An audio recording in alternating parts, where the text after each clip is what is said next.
जय हनुमान ज्ञान गुण सागर, जय कपीस तिहु लोक उजागर, रामदूत अतुलित बल धामा, अंजनी पुत्र।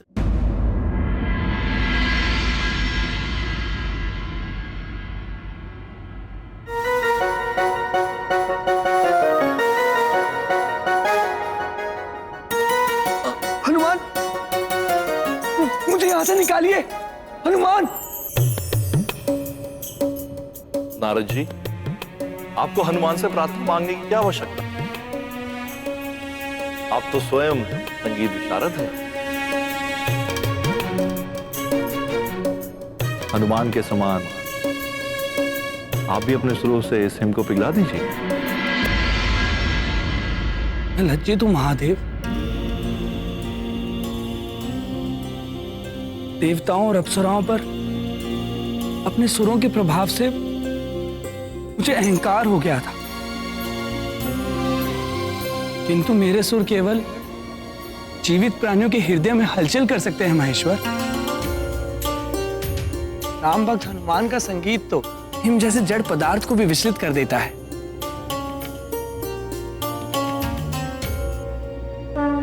जिसके कान तो क्या हृदय भी नहीं। राम राम बोल ना लगे है कोई मोल, राम राम बोल ना लगे है कोई मोल, हनुमान जी मिलेंगे राम राम बोल। हनुमान जी मिलेंगे राम राम बोल।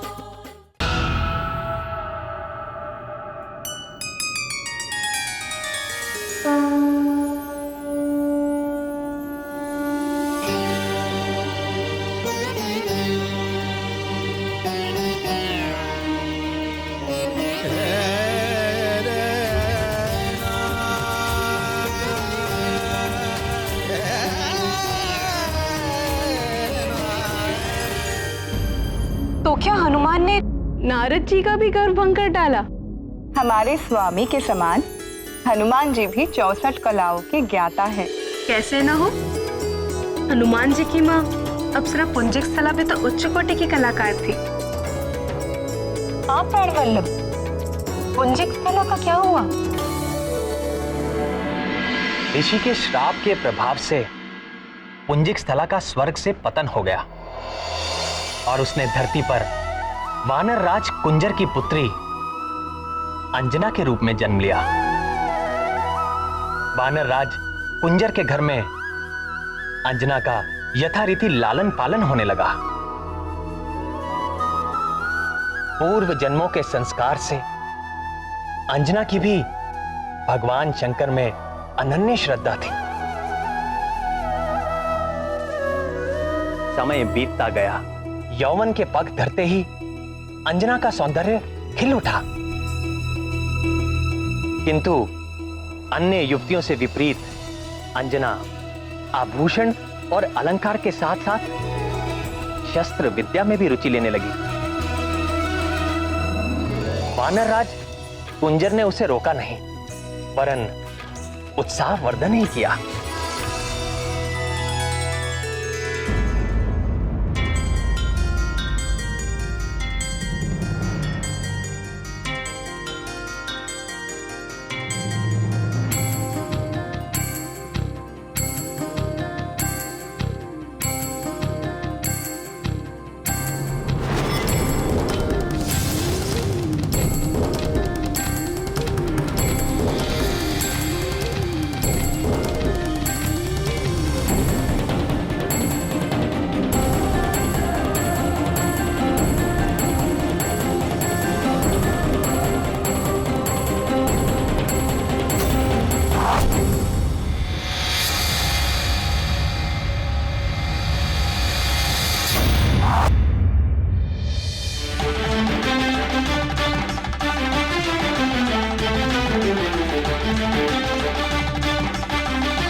अति उत्तम, तेजस्वी भवा।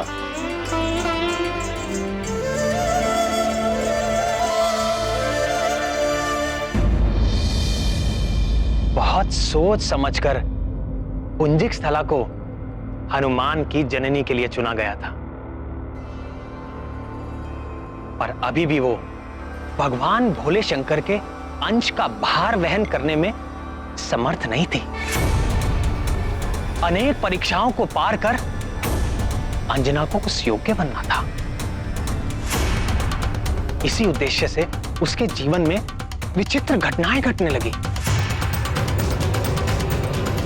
और एक बार अंजना अपनी सखियों के साथ निकट के वन में आनंद विहार के लिए निकली।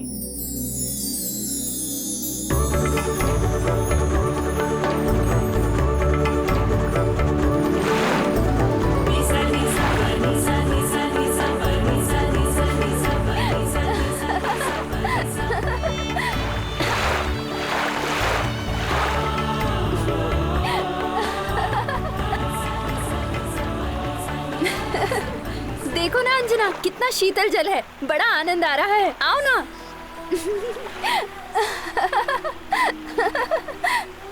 आओ ना, आओ ना अंजना।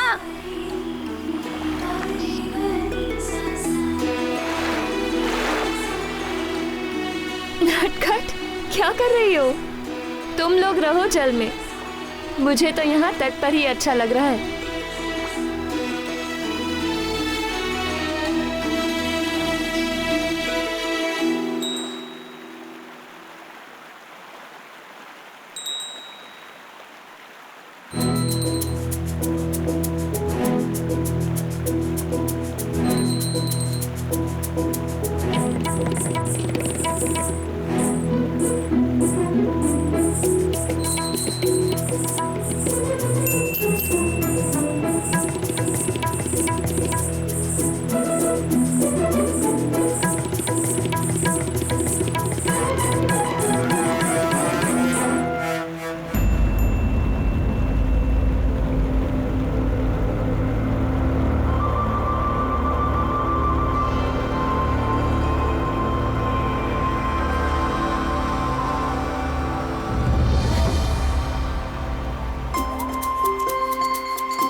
हे प्रभु, ये कैसी लीला है?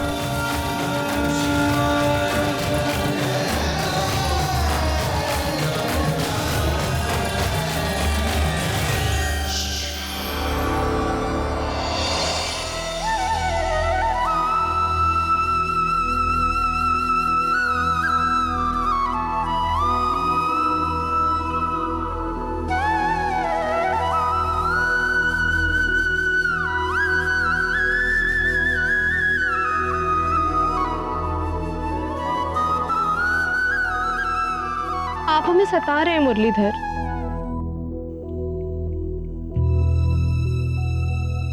हम सबके मन में कितनी जिज्ञासाएं जाग रही हैं और आपने अपने अधरों पर मुरली धर ली।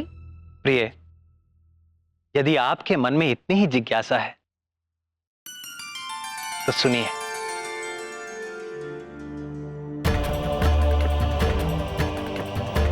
महादेव का अंश जन्म से पूर्व ही अंजना का मार्गदर्शन करने लगा था।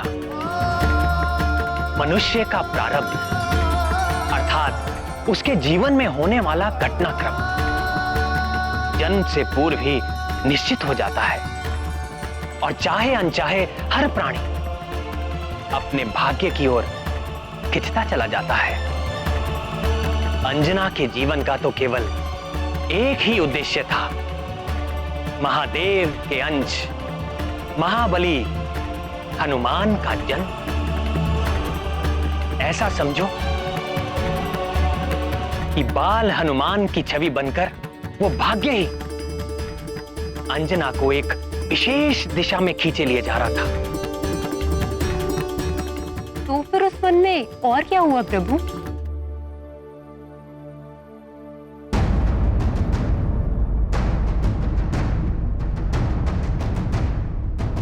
वहां जो हुआ वो बड़ा ही भयंकर और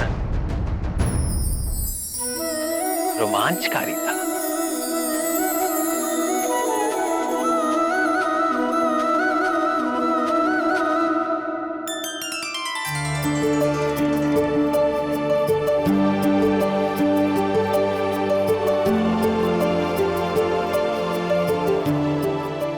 एक बार फिर दिखेगा तो उसके कान पकड़कर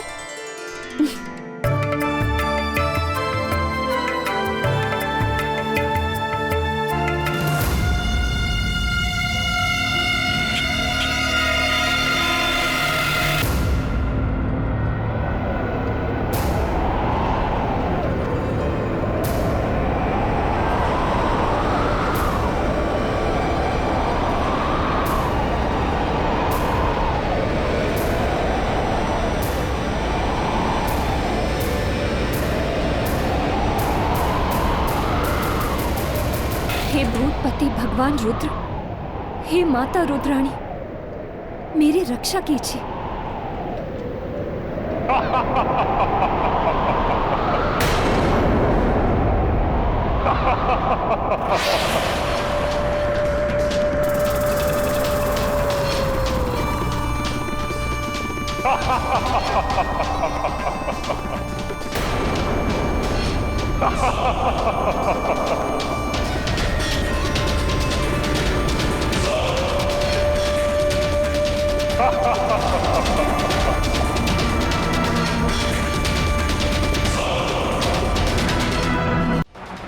हे रुद्र रक्षा करो, हे वीरभद्र रक्षा करो, रक्षा करो। दम साधन से तुम्हारी रक्षा तो केवल दम साधन ही कर सकता है सुंदरी। डरो मत, मेरी ओर उससे विवाह करोगी फिर तुम्हें इस संसार में कभी किसी से कोई भय नहीं रहे, क्योंकि तीनों लोक में मुझसे ज्यादा बलशाली और मुझसे ज्यादा वीर कोई। आओ आओ मेरी पत्नी बन जाओ।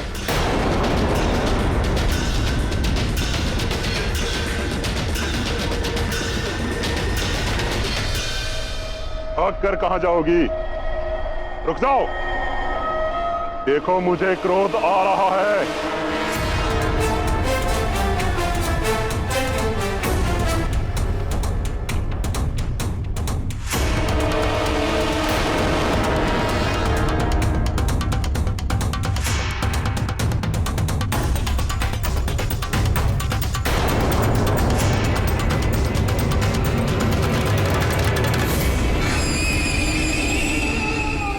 बचकर कहां जाएगी।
मैंने इसे मूर्छित कर दिया है।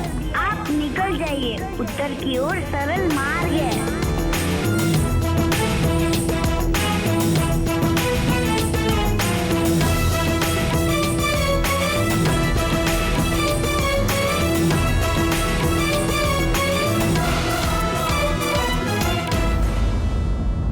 किंतु प्रभु, जिस वन में शंभ साधन जैसे भयंकर राक्षस का प्रकोप था, उस विकराल वन में बाल हनुमान अंजना को लेकर गए ही क्यों? हाँ नाथ, और फिर स्वयं ही माता की रक्षा भी की। इस जगत में कुछ भी अकारण नहीं होता। कुछ तो कारण होगा। ठीक है, यदि आप नहीं बताना चाहते तो ना बताएं, किंतु ये तो बताएं कि फिर अंजना का क्या हुआ? जिस उत्तर दिशा की ओर बाल हनुमान ने माता अंजना को भेज दिया था, वहां ऋषि पनक का आश्रम था। ऋषि ने अंजना को जलपान कराया और उनकी सारी व्यथा सुनी।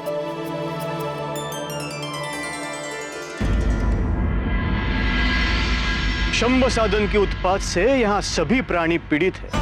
उसका वध करने के लिए कई योद्धाओं ने प्रयास किए, किंतु ये राक्षस बड़ा ही बलवान है। सब के सब उस नरभक्षी का आहार बन गए। अब केवल एक ही आशा शेष है। तुम्हारे उस रहस्यमय रक्षक बाल वानर के समान ही यह वीर योद्धा भी वानर जाति का है। वानर राज केसरी। अब उसकी सफलता ही हमारी सुरक्षा है।